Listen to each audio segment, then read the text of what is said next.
Secara angka kami nggak bisa menghadirkan sekarang. Kenapa? Kamu di RUT kan? Datanya nggak bisa sekarang. Kenapa di RUT nggak punya ingatan tentang itu? Ya, oke. Jadi kalau yang kita punya harinya beroperasi 3 tungku. Nah ini maaf pimpinan, BUMN sudah puluhan tahun 3 tungku smelternya, ratusan miliar pimpinan. Dia bunuh pengusaha-pengusaha kecil itu. Kalau mereka tidak mampu, mereka minta PMN. Sementara pengusaha-pengusaha kontraktor subkontraktor itu bertebaran mati dengan alasan pandemi. Saya mau tanya, ada berapa luas tambang, luas IUP yang dimiliki oleh Antam? Berapa luas yang punya kandungannya? Dan berapa yang sudah diproduksi oleh mereka? Ada nggak data itu? Bisa nggak dipaparkan sekarang pimpinan? Saya butuh datanya dulu, biar kita tahu Antam ini produktif nggak? Jangan-jangan lahannya banyak yang nganggur. Bagaimana menyelesaikan lahan yang punya cadangan dan kandungan ini yang nganggur? Kan kita perlu tahu. Atau seperti yang dibilang tumpang tindih tadi, tiba-tiba sudah ada 500 hektar bolong-bolong, 500 tadi Pak ya. Itu kemana? Kok di RUT Antam bisa dengan santainya 500 sudah bolong-bolong begini, sudah diambil kandungannya, nggak punya rasa beban sama sekali gitu. Seolah-olah rasa memiliki terhadap yang 500 hektar itu, kalau kita konversi dengan tonase, berapa ribu ton sudah diambil. Kenapa tenang sekali? Seolah-olah itu bukan sesuatu kerugian gitu. Nah, berapa luas lahan Antam untuk seluruh sumber daya mineral yang ada, yang produktif dan yang sudah diproduksi, yang punya kandungan yang sudah diproduksi dan berapa yang belum. Dan saya mau tahu kenapa nggak diproduksi. Negara lagi susah, refocusing di mana-mana, anggaran dikurangi, ditekan di mana-mana, tapi kita tidak mampu meningkatkan jumlah produksi. Seolah-olah BUMN dan problem negara ini terpisah pimpinan. Negara-negara, BUMN. Harusnya BUMN mampu menjawab dong bagaimana kekurangan anggaran kita dalam situasi pandemi ini. Adanya BUMN ini tidak mampu memberikan jawaban itu pimpinan. Nah saya minta dijawab sekarang pimpinan, berapa sih datanya luasan IUP Antam seluruhnya?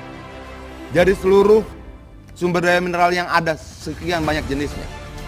Berapa yang punya cadangan dan kandungan, dan berapa yang sudah produksi, dan sisanya berapa yang tidak diproduksi, dan kenapa? Saya minta dijawab sekarang.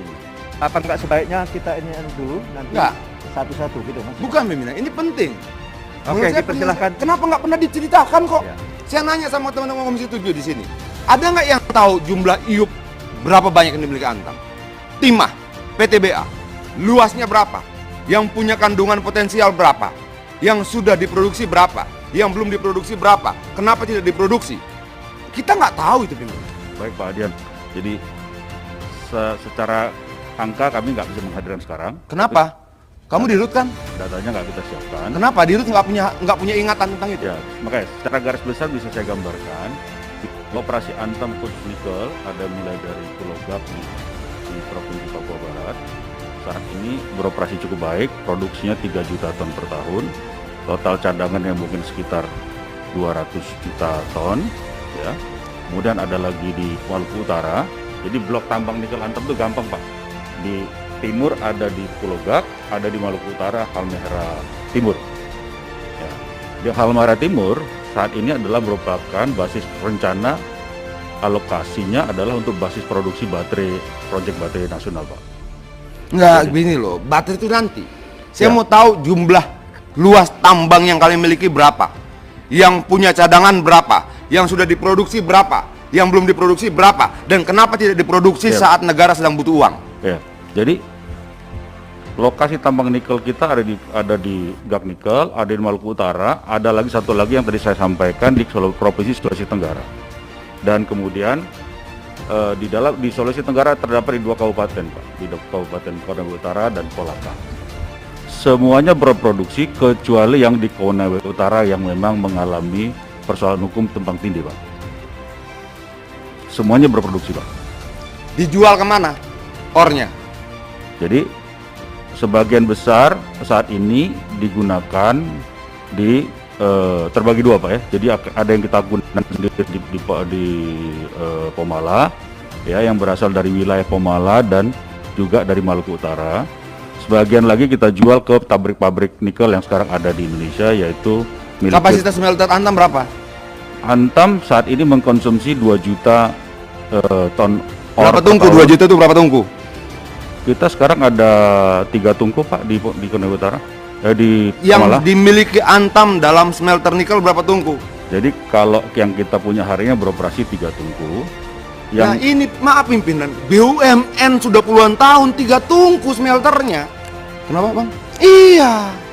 Nah ini yang saya bilang, kok kita nggak serius sih ngurus BUMN ini. Sementara berapa banyak Antam tidak bayar hutang ke sekian banyak kontraktor dan sub-sub kontraktor yang dipekerjakan.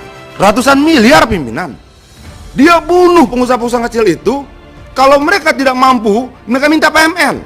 Sementara pengusaha-pengusaha kontraktor subkontraktor ini bertebaran mati dengan alasan pandemi. Sekian puluh tahun Antam berdiri, tungkunya cuma 3. Terus kita mendengar paparan apa tadi? Jadi yang saya dengar tadi yang bisa disampaikan ini apa?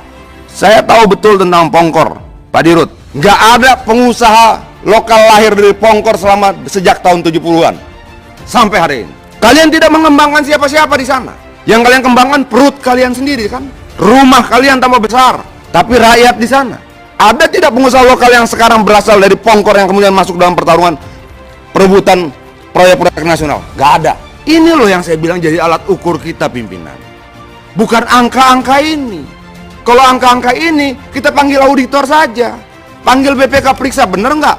Yang saya butuhkan itu konkretnya mana? Kalian buat agrowisata di Antam sana di Pongkor, mana jalan nggak? Nggak ada pengunjungnya pimpinan. Semua buang-buang uang. Nah yang seperti ini, coba pertanggungjawabkan CSR kalian berapa, kemana, bagaimana pengelolaannya. Saya minta jawaban tertulis ya pimpinan, karena dari dulu kita 3 kali kunjungan kerja kita ke Pongkor, nggak pernah saya dapatkan itu sejak dulu. Dan sampai hari ini saya masih mempertanyakan tanggung jawab Antam terhadap 200 rumah rakyat yang dibakar di sana. Sejauh mana kalian peduli ketika mereka tidak punya tempat tinggal? Kenapa di PT Timah bisa ada penambang rakyat di Antam, di Pongkor tidak bisa? Kenapa tidak dicoba dirangkul rakyat itu seperti merangkul rakyat di sana? Toh kekayaan alam itu juga bisa dikelola bersama-sama. Dan undang-undang memungkinkan itu. Beberapa koperasi sudah coba mengajukan untuk ikut menambang di sana, tidak pernah terrealisasi kok. Untuk sementara itu dulu pimpinan.